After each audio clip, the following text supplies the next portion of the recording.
it doesn't happen. Where it's been very tough realizing this.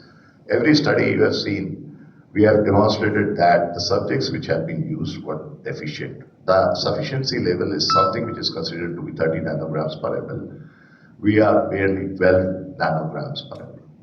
This is the kind of a situation that we have. Why?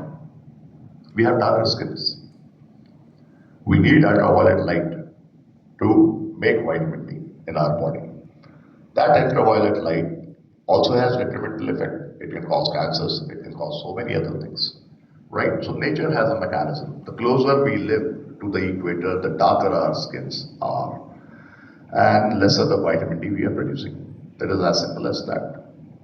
Even though we have ample sunshine. You know, while growing up, my parents were also doctors, and they used to say, yeah, don't worry about, vitamin D is there. It was taken for granted. Today, vitamin D has taken us for granted. This is what it has happened. We have messed ourselves so much, right? And today, we are not ready to go out. I believe everybody has come to this meeting with a full sleeve shirt. Some of us are wearing ties as well. Where is the sun? Right? We want to look beautiful. We don't want our skin to be pigmented. Isn't it so? Right? So we go to dermatologists, they say, okay, let's have sunscreen. Not only in the day, also at night. Where do you make? Where do you make vitamin D? There's no opportunity.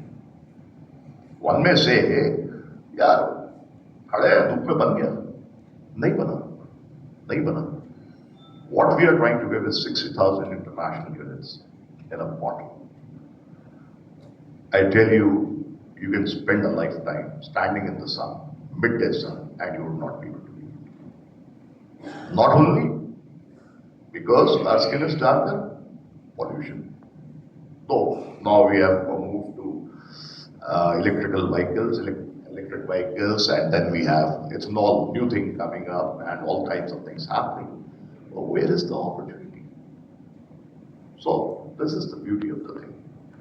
Today, vitamin D, we are talking about diabetes. We are talking about Alzheimer's. We are talking about rheumatoid arthritis. We are talking about psoriasis. We are talking about multiple sclerosis. Believe me, they do not require the level which is just adequate, which is 30. It is only good for your bones and joints. It is not going to do anything here. If you want vitamin D benefits to be manifest here, your vitamin D should be able to contribute to controlling your blood glucose levels. It starts to improve your disease. If you have rheumatoid arthritis or fibromyalgia or something, your levels need to be somewhere around 70 nanogram per ml. And those levels can only be reached with the nano carrier entrapped vitamin D3. This is what the innovation. And what is the advantage still? Advantage is those drugs which we typically consider detrimental. They are useful drugs, they are wonderful drugs, corticosteroids, right? Full of diabetes, you can develop hypertension, you develop cataract, you develop glaucoma. There's so many issues. They make your bones hollow, when they are used. We can do away with their usage. We can reduce their usage by using this formulation. So we have something which is known as a sparing effect, a steroid sparing effect. That is the beauty of this high level. So it is not only about bones, ladies and gentlemen, please don't think. It is time to stop thinking that vitamin D is bones and muscles. No, it is much more, much more. And finally, my last word, we all pray to sun. सुबह उठ के सूर्य नमस्कार भी होता है, कोई जल भी चढ़ाता है, सबके अपने अपने विश्वास है, सबके अपने बिलीफ्स है.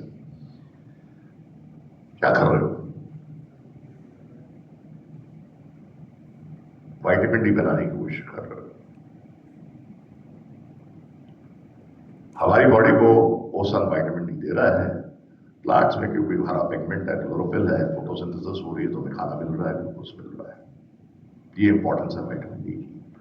क्योंकि आज हमें we cannot get it with the sun. We have a lifestyle where we are sedentary. We can't make it. And this is a fact of life. And therefore, we need to take it from outside. And there is no evidence-based, proven, clinically proven option better than nano carrier Entrapped vitamin D3 oral dispersion. Thank you so very much for listening to me. Gopi also to give his experience of his Gopi, please come. In fact, Dr. Gopi, while Dr. Rambo is heading our strategic function of our nano R&D initiatives, and Gopi has been handling the entire operations of our nano pharmaceutical development. So he's the one who actually, of course, he was in New Zealand and he joined us a little late. I mean, last, I think, 6-7 years he has been with Pulse.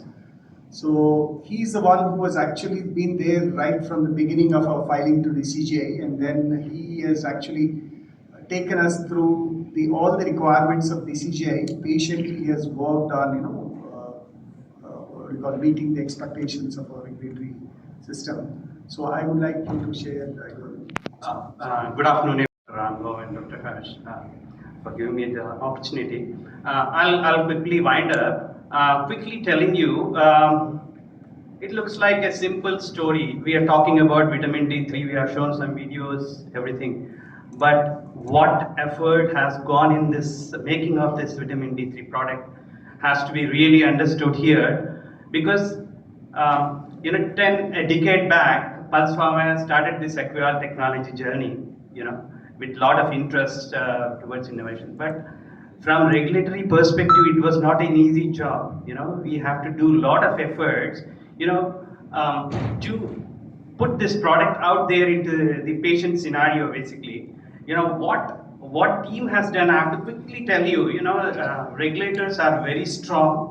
Today we are talking about DCGI has given us this permission. I'll quickly tell you, what effort, 10 years back, how we started, around, say 7 years back in 2019, Government of India has put this nano pharmaceutical guidelines, wherein actually they have given so many things that has to be done for a nano product to enter into this country, It was not easy job, as Dr. Rambo said. There's so many parameters that we have to satisfy the regulatory agencies to actually give us this approval for this product. Pulse Pharma, of course, has a lot of equipment and others, and some good manpower, I would say, scientists to work in this space. It's something called CMC in our language of pharma industry, which is called, chemistry, manufacturing, and controls. This has to be satisfied for a product to enter into to the patient scenario, regulatory scenario, and then finally to the end patient. So Pulse Pharma, I would say, the division that I am in, basically, we have actually done a lot of work. I have to tell you very honestly, last 3 months to 6 months was a nightmare for us to actually satisfy DCGI, Regulatory Agency of India. They were actually giving us a lot of, they wanted a lot of extra information to ensure that the product is safe, efficacious, and it is stable to the patient before they have given this approval. So thank you very much to DCGI for putting us those questions, and Pulse Pharma team has humbly given all the data, all the information that they. In fact, we have given overwhelming information to them to satisfy the regulatory requirements, and hence this approval. And we are celebrating this approval. It's a celebration not only to the Pulse Pharma, but celebration to a nanotechnologist, pharmaceutical nanotechnologist one. I have been in the nanotechnology since my graduation day, so I know what this movement is all about. So I would humbly say thank you very much to Government of India, and thank you very much to all of you for listening. And we would appreciate, you have to take this forward in a holistic manner to the mankind. Thank you very much. Feel free to ask your questions. Hello.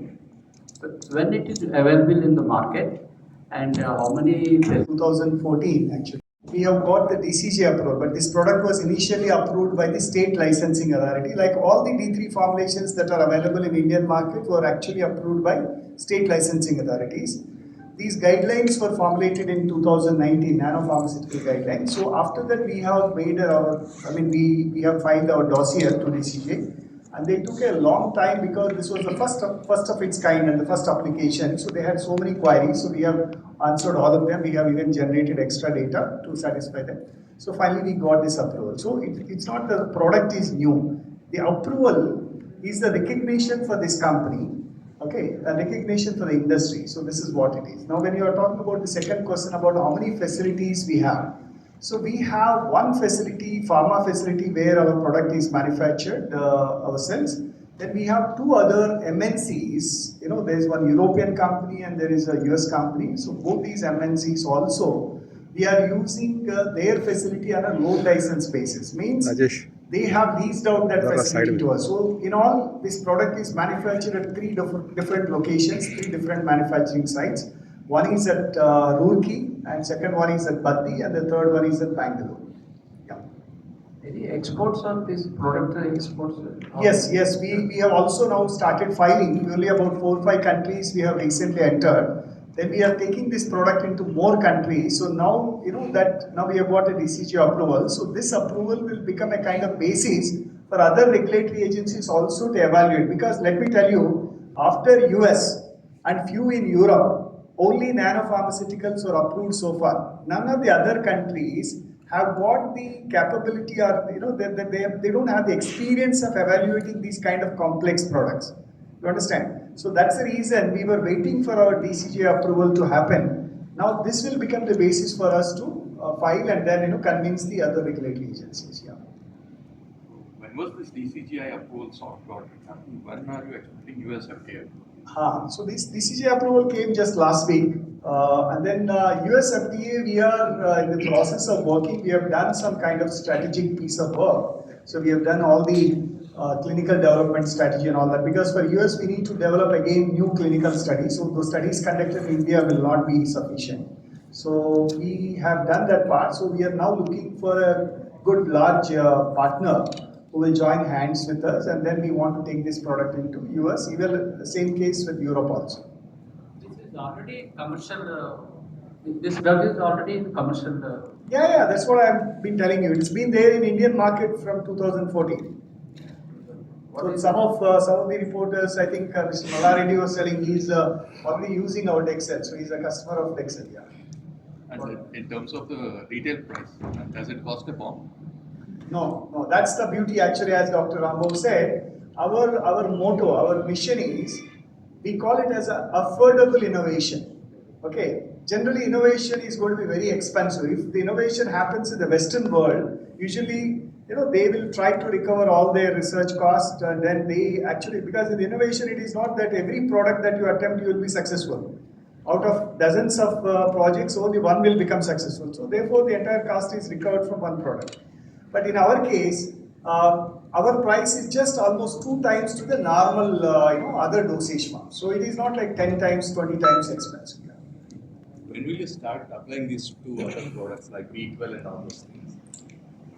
Yeah, B12, B12, we have almost done our development part. Lab development is completed. We are now going to do clinical studies and file into DCG.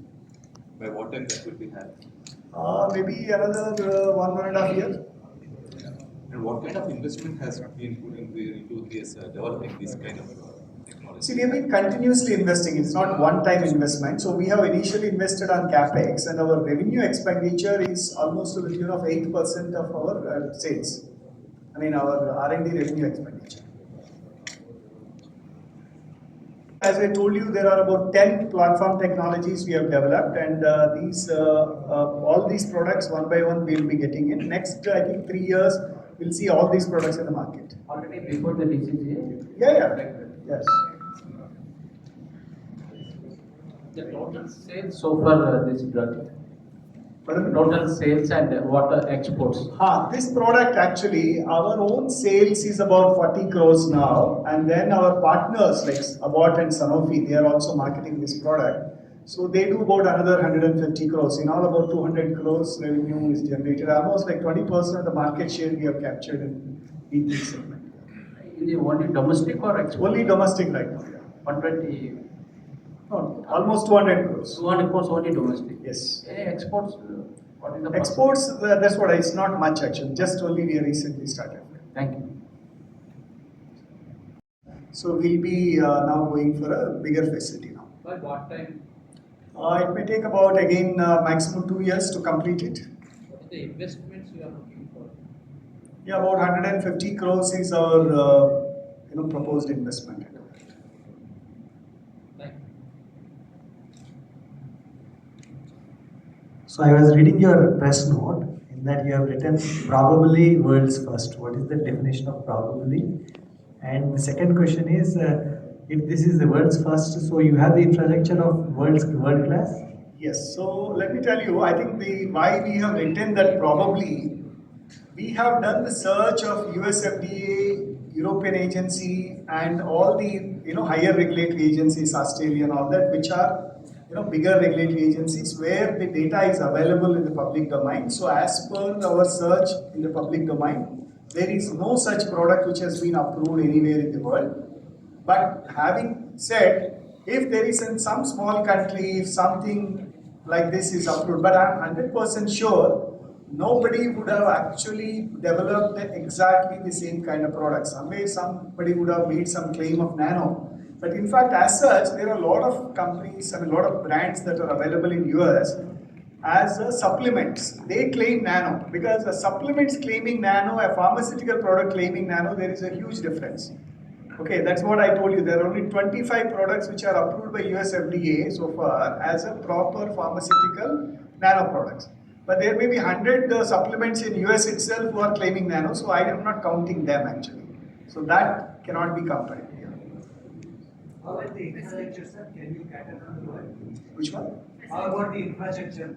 Yeah, as I told you, we currently have one facility of our own and then 2 facilities we have partnered actually, and then we are building our one more facility of our own in Hyderabad. And today we are not much concerned about the manufacturing facilities. There are facilities available. In fact, right now as we speak, we are already in talks with a facility in Dubai, which is USFDA facility. So wherein we want to do the tech transfer to that facility and manufacture the products there and then take it to US also and then in Middle East also. That is the kind of strategy that we have.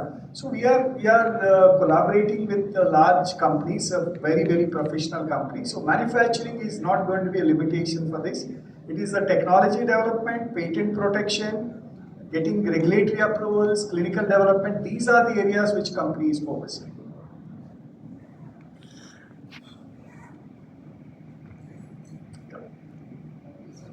Any, I think I was expecting more questions.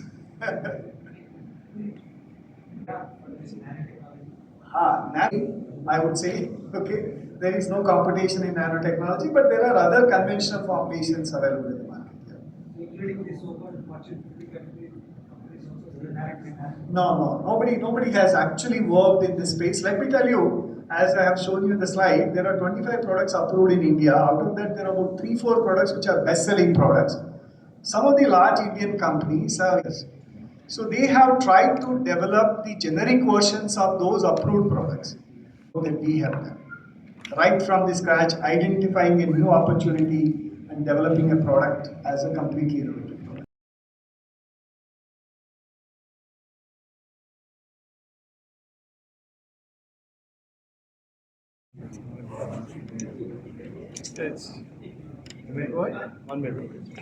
Good afternoon so Telugu okay అందరికీ నమస్కారం ఈరోజు చాలా మంచి రోజు మాకు ఈ సంవత్సరాలు సుమారు 15 సంవత్సరాల నుంచి పడిన కష్టం మాకు ఈరోజు గుర్తింపు దొరికింది మాకు drug controller general of India మా nano pharmaceutical product nano carrier entrapped vitamin D3 అనే ప్రోడక్ట్కి మాకు అధికారికంగా పర్మిషన్ ఇచ్చారు. ఈ ప్రోడక్టు ఇలాంటి అప్రూవల్ ఇంతవరకు ఫస్ట్ టైం మేమే మా ప్రోడక్ట్ మాత్రమే ఇండియాలో ఇలాంటి ప్రోడక్ట్ అప్రూవ్ అయింది.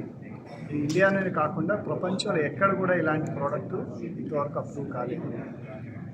ఈ ప్రోడక్ట్ ఈ జర్నీ అనేది మేము అసలు ఎందుకు మేము ఈ ఈ జర్నీ అనేది మేము చూస్ చేసుకున్నాం అంటే నానో ఫార్మస్యూటికల్స్ అనేది మనం ఎప్పటి నుంచో పుస్తకాల్లో చదువుతున్నాము. కానీ రియల్గా ఫార్మస్యూటికల్ డెవలప్మెంట్ చేసి ఒక మంచి ప్రోడక్ట్స్ మార్కెట్లోకి తీసుకొచ్చిన కంపెనీలు చాలా తక్కువ ఉన్నాయి. అలాంటి కంపెనీలు కూడా ఎక్కువ యుఎస్, యూరోప్లో ఎక్కువ ఉన్నాయి. ఇంతవరకు ఒక 25 ప్రోడక్ట్లు యూఎస్లో అప్రూవ్ అయినాయి. ఇండియన్ కంపెనీస్ నాకు తెలిసి ఎవరు దీంట్లో పెద్ద అటెంప్ట్ చేయలేదు. కేవలం కొన్ని కంపెనీస్ ఏంటంటే ఆల్రెడీ యూఎస్లో ఆల్రెడీ అప్రూవ్ అయిన ప్రోడక్ట్స్, బాగా సేల్ అయ్యే ప్రోడక్ట్స్ని చూస్ చేసుకొని అవి ఇండియాలో వాటి జెనరిక్ వర్షన్స్ డెవలప్ చేసి మళ్ళీ యూఎస్లోనే ఫైల్ చేసి యూఎస్లో మార్కెట్ చేయడం తప్పితే ఇండియన్ మార్కెట్ గురించి కానీ ఎమర్జింగ్ మార్కెట్స్ గురించి కానీ ఒక కొత్త ఐడియా తీసుకొని ఒక ఇలాంటి ప్రోడక్ట్ని డెవలప్ చేసిన సందర్భాలు లేవు. అయితే మేము ఎందుకు ఈ పద్ధతి ఎంచుకున్నాం అంటే మేము ఈ పేషెంట్స్కి ఇప్పుడు మనకు చాలా మందులు ఉన్నాయి మార్కెట్లో. ఈ కొన్ని మందులు అయితే పర్టికులర్లీ ఇప్పుడు వైటమిన్ D3 కానీ, లేకపోతే వైటమిన్ B12 కానీ, లేకపోతే ఐరన్ కానీ, లేకపోతే పెయిన్ కిల్లర్స్ లైక్ పారాసిటమాల్ కానీ, డైక్లోఫెనాక్ కానీ, ఇవన్నీ ఏజ్ ఓల్డ్ ప్రోడక్ట్స్, ఎప్పటి నుంచో మార్కెట్లో ఉన్న ప్రోడక్ట్స్. ఇవి ఎప్పటి నుంచో వాడుతున్నారు. ప్రతి పేషెంట్కి అవసరమైన ప్రోడక్ట్లు. వీటిలో ఇంకా కొత్త మాలిక్యూల్స్ వచ్చి ఏం లేవు. కానీ ఈ ప్రోడక్ట్స్ ఇప్పుడున్న మార్కెట్లో ఉన్న ప్రోడక్ట్స్కి ఏంటంటే అవి అంత సరిగా పనిచేయవు. ఎందుకంటే ప్రతి పేషెంట్కి ఒకే విధంగా పనిచేయవు. మనకి ప్రతిసారి డాక్టర్ దగ్గరికి వెళ్ళినప్పుడల్లా D3 టెస్ట్ చేయించుకోమని అది D3 ప్రిస్క్రైబ్ చేస్తారు. వాళ్ళకి ఏదైతే తెలుసో ఆ బ్రాండ్ ప్రిస్క్రైబ్ చేస్తారు. కానీ అందులో అది నిజంగా పనిచేసిందా లేదా అనేది వాళ్ళకి కరెక్ట్గా మళ్ళీ అసెస్ చేయరు. దానికి ఏ ఒక్క కంపెనీ కూడా ఇంతవరకు వాళ్ళ ఓన్ సొంత ప్రోడక్ట్ మీద క్లినికల్ స్టడీస్ చేసి ప్రూవ్ చేసిన సందర్భాలు లేవు. వాళ్ళు కేవలం ప్రోడక్ట్ తయారు చేస్తారు, మార్కెట్ చేస్తారు తప్పితే వాళ్ళు ఒక కంప్లీట్గా ఒక నావెల్ టెక్నాలజీ తీసుకొని ఆ ఫార్మస్యూటికల్ స్టాండర్డ్ ప్రకారం ఆ ప్రోడక్ట్ని డెవలప్ చేసి దాన్ని క్లినికల్ స్టడీస్ కండక్ట్ చేసి ప్రూవ్ చేసిన సందర్భాలు లేవు. అలాంటి ప్రోడక్ట్ ఏదైనా ఉందంటే అది కేవలం మా డెక్సెల్ మాత్రమే ఉంది. అది మేము ఎందుకు చేసామంటే ఇలాంటి ప్రోడక్ట్లు మేము డాక్టర్లకు అందించాలి. ఎందుకంటే డాక్టర్స్ వాళ్ళ దగ్గరికి ఎంతోమంది పేషెంట్లు వస్తుంటారు. వాళ్ళకి ఎక్కువ టైం ఉండదు. అంటే ఇదంతా ఏ ప్రోడక్ట్ పనిచేస్తుంది, ఏ ప్రోడక్ట్ పనిచేయదు అని తెలుసుకునే అంత సమయం కూడా వాళ్ళకి ఉండదు. వాళ్ళు ఒక మంచి ప్రోడక్ట్ వాళ్ళకి ఇస్తే వాళ్ళు పేషెంట్కి ఇచ్చినప్పుడు పేషెంట్స్ ఆ ప్రోడక్ట్ వాడి వాళ్ళు సాటిస్ఫై అయ్యి వాళ్ళ డాక్టర్ మళ్ళీ ఆ పేషెంట్ వాళ్ళ దగ్గరికి మళ్ళీ రావాలి అంటే వాళ్ళ మీద వాళ్ళ క్రెడిబిలిటీ పెంచడం, డాక్టర్ల క్రెడిబిలిటీ పెంచడం, వాళ్ళకి పేషెంట్ ట్రస్ట్ పెంచడం అనేది కూడా మా టోటల్ అది మేము చేసే దాంట్లో ఒక భాగం. అలాగే పేషెంట్స్కి డబ్బులు పే చేసేది జేబు నుంచి పేషెంట్. వాళ్ళు వాడే మందు వాళ్ళకి కరెక్ట్గా పని చేయకపోతే వాళ్ళు మళ్ళీ ఇంకొక డాక్టర్ దగ్గరికి వెళ్తారు. సో అలాంటి సందర్భాలు మాకు అలాంటి లేకుండా ఉండడానికి మేము కొన్ని ప్రోడక్ట్స్, కొన్ని మాలిక్యూల్స్ సెలెక్ట్ చేసుకొని మేము వాటిని బాగా పనిచేసేటట్లుగా వాటి బయోఅవైలబిలిటీ పెంచడం, వాటి క్లినికల్ పర్ఫార్మెన్స్ పెంచడం మీద ఎక్కువ ఫోకస్ చేస్తున్నాం. ఇది మాత్రం మా ఫస్ట్ ప్రోడక్ట్. ఇంకా చెప్పినట్లుగా ఇంకొక 9-10 ప్రోడక్ట్లు ఆల్రెడీ పైప్లైన్లో ఉన్నాయి. ఇవన్నీ కూడా ఒకటొకటి మేము ప్రాపర్ ప్రాసెస్లో మేము బయటకు తీసుకొస్తాం. సో ఇలాంటివి మేము ఎందుకు చేయాలనుకున్నాం అంటే this is what we like actually. ఎందుకంటే మేము అదేదో స్వామి కార్యం స్వకార్యం అంటారు కదా, మనం బిజినెస్ చేసేటప్పుడు ఆ బిజినెస్లో కస్టమర్కి అది నిజంగా ఉపయోగపడితే అది ఆ బిజినెస్ ఎక్కువ కాలం మన్నుతుందనేది మా ఆలోచన. Thank you.